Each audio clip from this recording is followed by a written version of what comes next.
Dìde bọ́ sípò ẹ̀tọ́ rẹ, ìwọ ni ìmọ́lẹ̀ ògo adúláwọ̀.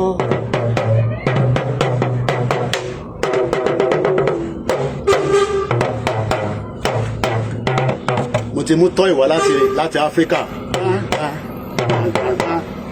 I really know how to èmi náà ń gbìyànjú ni a máa kọ náà ni. Ọmọ Oòduà dìde bọ́ sípò ẹ̀tọ́. Ìgbòho òòṣà, Ìgbòho ìrúmọlẹ̀.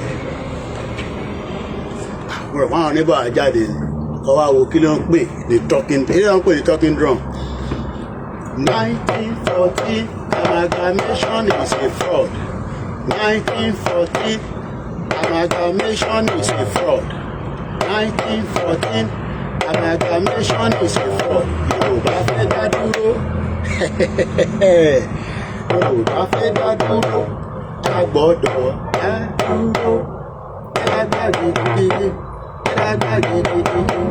Ẹ sọ fún Tinubu pé àwọn ọmọ Oòduà à ń fẹ́ lọ ilé. Ọmọ Oòduà dìde.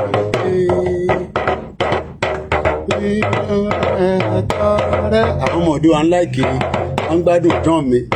Ìwọ ni ìmọ́lẹ̀ ògo adúláwọ̀.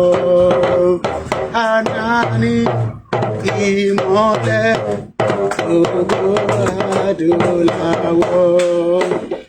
Àrá ni ìmọ́lẹ̀ ògo adúláwọ̀.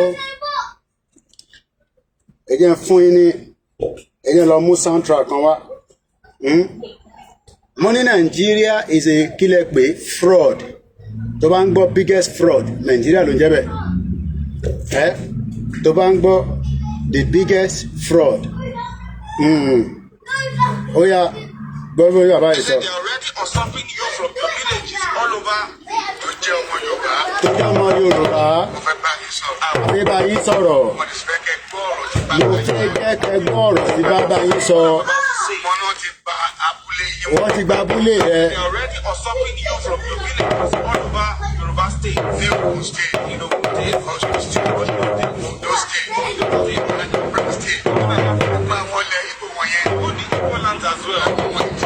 People are already entering those places. And they are already overtaking you. Èyí tá a tún ní what we are saying right now. Insurance. Àwa la ní sí àgbẹ̀yìn. Christian. Whether you're Christian. Muslim. Àwọn adájọ́ ọmọ Yorùbá. Yorùbá traditional worship. It was band together. Láti jà fún àwọn ilẹ̀ bàbá. Jà fún ilẹ̀ bàbá rẹ̀. So I don't overtake us again.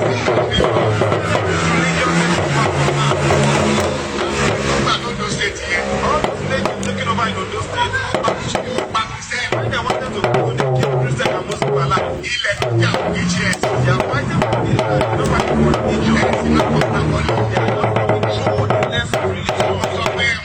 But I'm telling you all Yoruba, Ẹ múra o. Gbogbo ọmọ Nàìjíríà. Lọ múra dáadáa. Wọ́n máa gbalẹ̀ mú ẹ lọ́wọ́. Gbogbo ẹ̀yin ọba. Ní àfífẹ́. Kábíyèsí kádé pẹ́ lórí o. Ẹ dá sí. Ẹ dá sí. Ẹ dá sí o. Ẹ dá sí. Tókùn yẹn bá wọlé dé. Apá ò ní ká o. Èmi rẹ́dí ogun. Mo sọ fún yín nígbà kan kẹ́kẹ́ dira. Wọ́n ní Koiki parọ́. Náà ogun ti wọlé wá ká gbogbo àwọn báyìí. Tó bá yà gbé Quran sẹ́gbẹ́ kan. Màá jà fún bàbá mi. Nígbà wo ni Kìrìsìtẹ́nì dé? Máa kẹ́ni ọkàn fúnlẹ̀ pé Nàìjíríà máa dà. Mo gbádùn ìlú yìí o. and be by again. Sing or to that be African talking drum.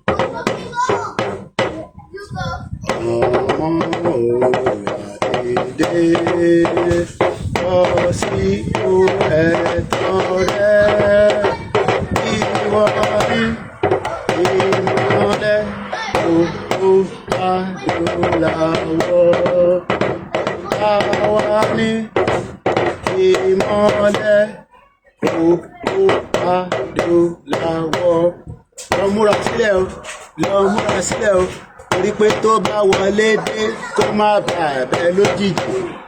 Olùkọ́ máa ń ta freedom ni, wọ́n ń ta freedom, wàá ṣiṣẹ́ fún ni.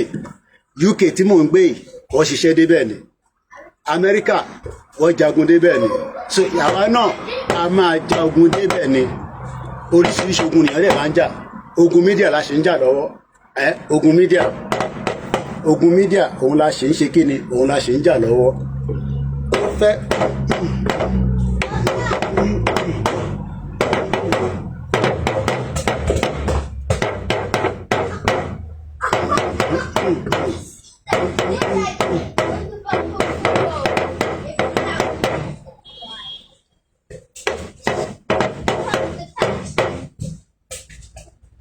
Fúlàní wọlé dé, kí la máa ṣe sí? Fúlàní wọlé dé, kí la máa ṣe sí? Fúlàní wọlé dé, kí la máa ṣe sí? Fúlàní wọlé dé. Ẹ máa kí kíní ẹ kó break o. Fúlàní wọlé dé, kí ẹ máa ṣe sí? Fúlàní ti gbalẹ̀ yín, kí ẹ máa ṣe sí? Àwọn Yíbò ti gbalẹ̀ yín, kí ẹ máa ṣe sí? Àwọn Britain ti gbalẹ̀ yín, kí ẹ máa ṣe sí? Àwọn Amẹ́ríkà gbalẹ̀ yín, kí ẹ máa ṣe sí? Àwọn India gbalẹ̀ mú lọ́wọ́, kí ẹ máa ṣe sí? Ká dìde, wake up, wake up, wake up, wakey wakey, wakey wakey, wake up. Ọmọ Yorùbá wake up. Àsùnpara ti pọ̀ jù, àsùnpara wake up, wake up, wake up, wake up. Why wake up? Sleeping too much. KOIKIMEDIA, we're bringing the world closer to your doorstep. KOIKIMEDIA, we're bringing the world closer to your doorstep. KOIKIMEDIA, we're bringing the world closer to your doorstep. KOIKIMEDIA, we're bringing the world closer to your doorstep. KOIKIMEDIA, we're bringing the world closer to your doorstep. Oh my oh. Oh my oh, mo kí bàbá mi. Why shall I see my oh? Why shall I see my oh? Ilẹ̀ Olúwa, wake up oh, wake up oh. Má jẹ́ kí Fúlàní gbalẹ̀. Wéèkì wéèkì, wéèkì wéèkì. Oúnjẹ patí káàkiri, Fúlàní gbalẹ̀ mọ́ yín lọ́wọ́. Gbogbo wa sá jáde, Fúlàní establish domains wọn káàkiri tó máa fi pé 50 years ò ní mọ́lé mọ́. Tó bá délé akọ́ máa rí pé ibẹ̀ ṣe yàtọ̀ báyìí wọ́n ní Kóìkì dẹ̀ sọ́ngbà yẹn o ọmọ ẹ̀dẹ̀ ń pariwo pẹ̀lú bàbá Akíntóyè àtàwọn Ìgbòho ṣà àbí bẹ́ẹ̀ kọ́. Oh my home, oh my home, my my home. Tó bá wá ń gbọ́ London Bridge is falling down, falling down, falling down. London Bridge is falling down, my dear lady. Anika dìde, oní ò tí ready, oní ò tí ready. A ní Yorùbá nation now. Ó sọ pé ò tí ready. Nígbà wo ló wá fẹ́ ready? Nígbà wo ló fẹ́ ready? Ṣó dìgbà tí Fúlàní bá ṣe wá lọ́ṣẹ́? Wake up, wake up now. ó bẹ́tà kí gbogbo akájọ wake up ká béèrè fún right wa. Self determination kò ṣe crime, kò ṣe crime. Self determination is not a crime, kò ṣe crime. Inalienable right ni ó yẹ nísìn, inalienable right ni sọ jájọ inalienable right òun ni self determination lọ self determination inalienable right yẹn là ń lò tí kò táwọn kan lọ́rùn. Oròpó olóṣèlú orí tó ti ń dìbò chairmanship bèrè pé ìtọ́ ti ń ṣe láti 25 years tó ti ń dìbò kí ló mú jáde? Kò mú kankan jáde.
Láti Adó Èkìtì mo kí ń jàre ẹ̀ ń gbádùn ìlú mi.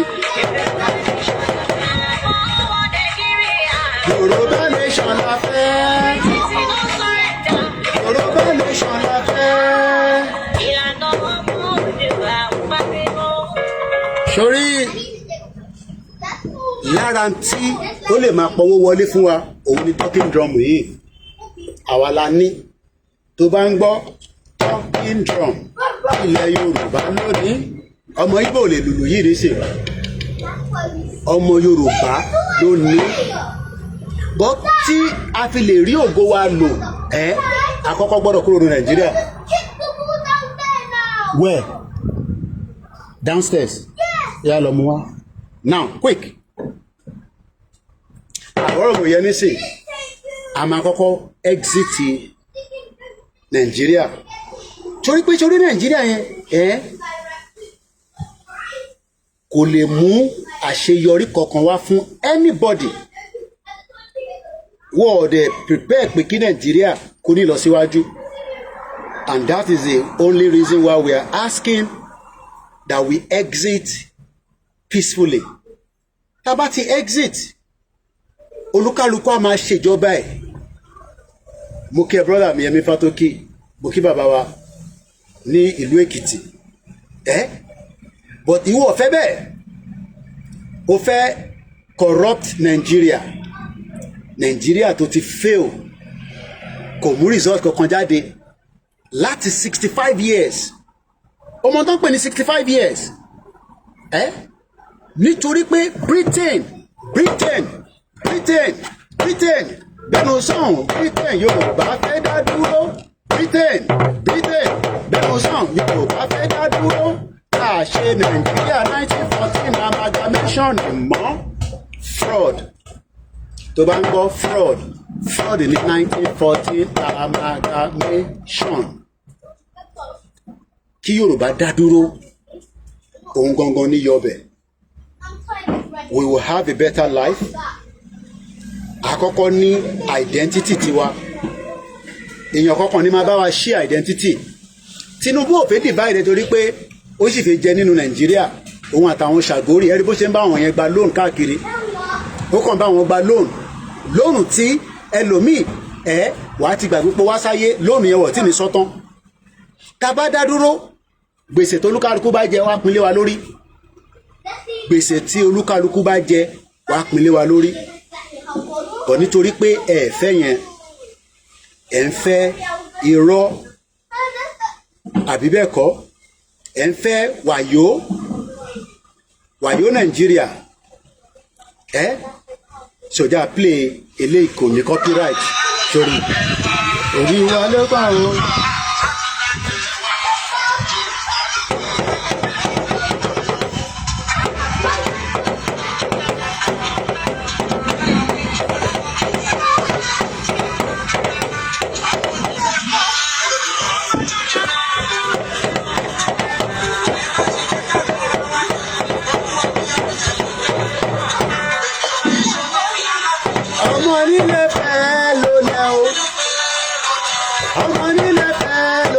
Kí bàbá mi Daniel Adéyẹmí no going back Yorùbá nation. Ọmọ nílẹ̀ fẹ́ ló lẹ́ o.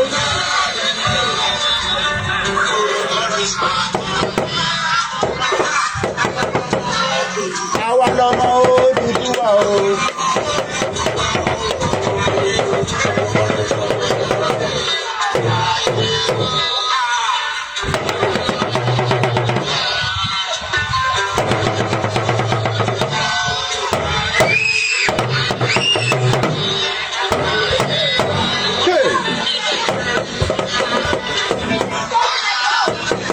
Torí bá ń ṣe fàájì yẹn lọ.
No going back. No going back. Ọmọ nílẹ̀ fẹ́ ló lẹ́ o. Fẹ́ ló lẹ́ o. Ọmọ nílẹ̀ fẹ́ ló lẹ́ o.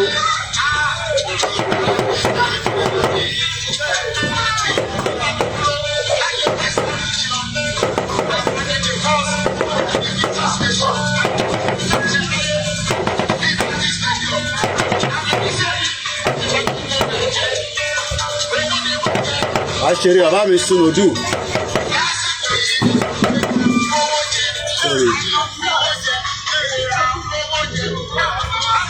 Fẹ́ ló lẹ́ o. Ọmọ nílẹ̀ fẹ́ ló lẹ́ o. Àwọn ọmọ nílẹ̀ fẹ́ ló lẹ̀. But Britain ní kẹ́ máa lò lẹ́yìn. Wọ́n fẹ́ kẹ́ wá London. Kò wá fọbọ́. Kò wá ṣe kílínì. Kò wá ṣe kíá. Ìwọ tó ṣiṣẹ́ dókítọ̀ tó bá ti dé ìlú yìí irọ́ ni o kí àlọ́ ti máa ṣiṣẹ́. Báyé fẹ́ báyé kọ̀ o. Báyé fẹ́ báyé kọ̀ o. Amadele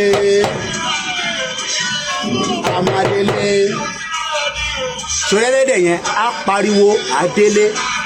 Ó gbọ́ pé passport ti jáde. Passport ti jáde. Ibo ló wà? Passport ti jáde.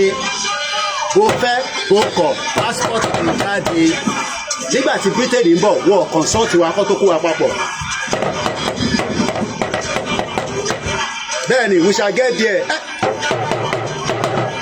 Come on. come on, come on, come on, come on.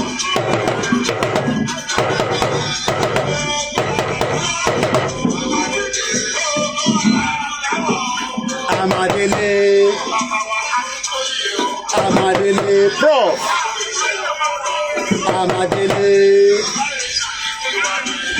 Amadele. Gbogbo ẹni tẹ́ bá ní di passport ẹ contact àwọn media a sọ fún ibẹ̀ ṣe máa ṣe ibẹ̀ ṣe máa gbà dání sọ́wọ́ àwọn kan ní ẹ àìtí ní country tí àwọn àìtí ní country kan tó bá pè mí tó ń sọ jágbajàgba máa gbà sí fún ẹ mo ti gbà sí fún bàbá kan ní Benin Republic lẹ́nu mo ti gbà sí fún bàbá yẹn especially ẹ̀yin tẹ́ pé ẹnu yín mo máa fi wá rọ́ọ̀kù báyìí British kó wa lẹ́rú ẹ̀rí kankan ṣe sí láti jọ ẹ kọ́ mọ̀ ilé má ti dé ilé dé tọ́ bẹ́ ọmọ ojú ọgbọ́dọ̀ mọ̀ kó ti bẹ́ o wàhálà dé o ẹgbẹ́ àlòkejì irú ìlú wọlé lẹ́ẹ̀kẹ́ fẹ́ẹ̀kì nílùú yìí o ilé ìránṣẹ́ regina o ọmọ ọdún ọgbọ́dọ̀ mọ̀ kó máa rí wọn àti bẹ́ o wàhálà dé màá bá gbé mi bọ̀ tí bá tún bọ̀ nìyẹn ilé adé tó wà lè tó Amadele.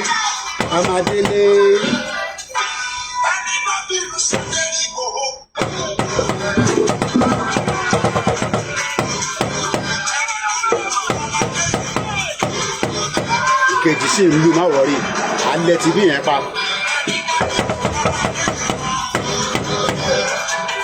Tó bá bínú Ìgbòho làpọ̀ kú dànù Buhari ibi tó máa kú sí lóde yìí dead or alive Buhari ibi tó máa kú sí ibi lóde yẹn ọmọ àlè àwa la máa jàkàrà gbogbo àwọn ọ̀tá wa gbogbo yín pátápátá a máa jàkàrà yín ni a máa jàkàrà yín àfi jẹ bread.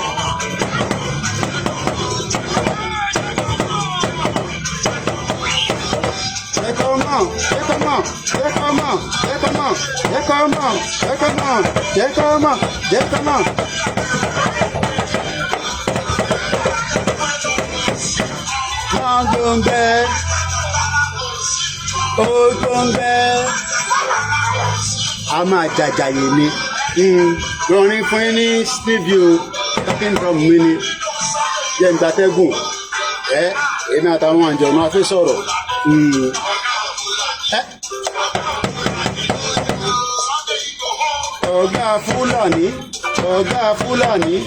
ọ̀gá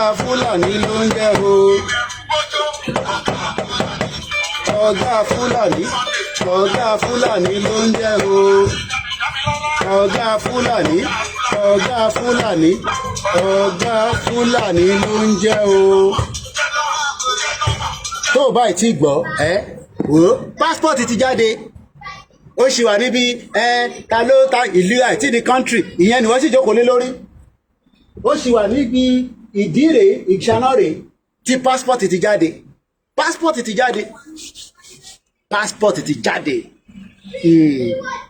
bó ṣe máa bọ̀ díẹ̀díẹ̀ nìyẹn mo kíyàwó ọmọ lára bí gbogbo ṣe máa bọ̀ díẹ̀díẹ̀ kó tó mọ̀ pam akọ ìjọ kan akọ jí ni everybody raise your flag declaration day tó a máa wọ́n dà pé ṣé bẹ́ẹ̀ ló ṣe máa rí bó ṣe máa rí nìyẹn ìjọ kọ̀ọ̀kan máa sùn tó bá máa fi jí báyìí wàá máa gbọ́ pé wọ́n ti declare Yorùbá nation ti flag ti táṣíà ti wà lókè ó ń súnmọ́ bọ̀ ni ó fẹ́ ká sọ gbogbo ẹ̀pọ̀n ẹ̀ka tó mo sọ fún ẹ pé ó máa wá díẹ̀díẹ̀ bàbá kí tó yìí máa mú wá ṣọ́bọ̀ pé nígbà tí wọ́n fẹ́ ṣe fóònù nígbà tẹ́mi dé lu ní 1998 àwọn fóònù kan wà tá a máa ń lò but later on ó di pé ó ń